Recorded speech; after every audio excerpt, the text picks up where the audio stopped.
توفي منذ قليل الفنان مصطفى درويش بشكل مفاجئ. مصطفى درويش ممثل مصري بدأ مسيرته الفنية مع المخرج خالد يوسف عام 2011 في فيلم كف القمر.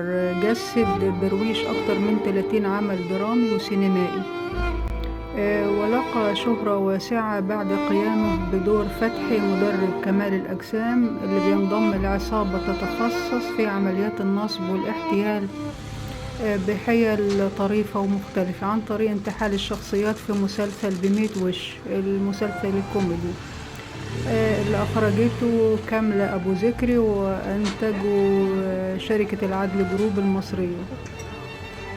وكان هاني درويش شقيق مصطفى درويش أعلن عن خبر وفاة شقيقه عبر حسابه الرسمي على مواقع التواصل الاجتماعي الفيسبوك، قائلا: البقاء لله. توفي إلى رحمة الله تعالى شقيقي مصطفى درويش.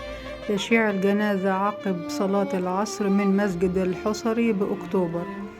العزاء بإذن الله تعالى باكر عقب صلاة المغرب بمسجد الشرطة بالخمائل بالشيخ زايد.